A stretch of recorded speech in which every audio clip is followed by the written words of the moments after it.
اللہ کے حکم کی بجاوری عبادت کہلاتی ہے جی.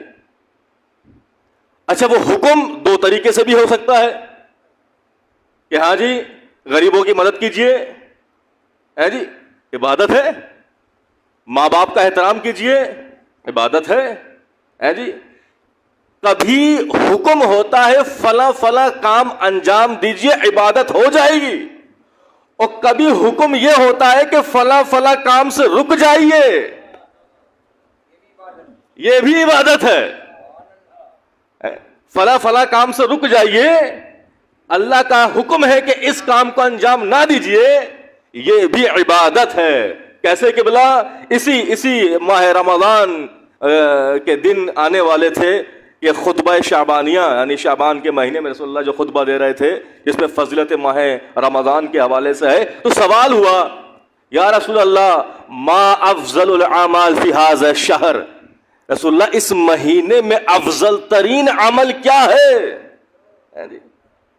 تو جواب آیا ورع مراحم اللہ, اپنے آپ کو اللہ کے حرام کردہ چیزوں سے بچاؤ.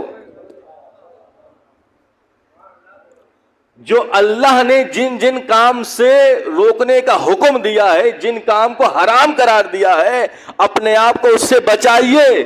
یہ اس مہینے کا افضل ترین حکم ہے.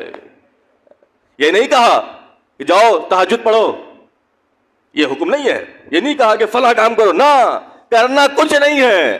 اپنے آپ کو اللہ کے حرام کردہ چیزوں سے بچا کے رکھنا ہے.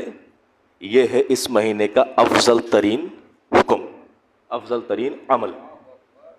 ٹھیک ہے, تو بات یہ ہوئی کہ اللہ کا حکم ہو اس کو انجام دے دیں, عبادت ہے. وہ حکم کسی کام کے کرنے کا بھی ہو سکتا ہے اور کسی کام کے نہ کرنے کا بھی حکم ہو سکتا ہے, اور دونوں پہ عمل کریں گے تو عبادت ہو جائے گی. اچھا عبادت کسے کہتے ہیں؟ کہ اللہ کے حکم کو مانو. جب حکم کو مانو گے تو اللہ راضی ہو جائے گا, جب اللہ راضی ہو جائے گا تو عبادت ہو جائے گی. یعنی اللہ کی رضا حاصل کیجئے اور عبادت انجام دے دیجئے.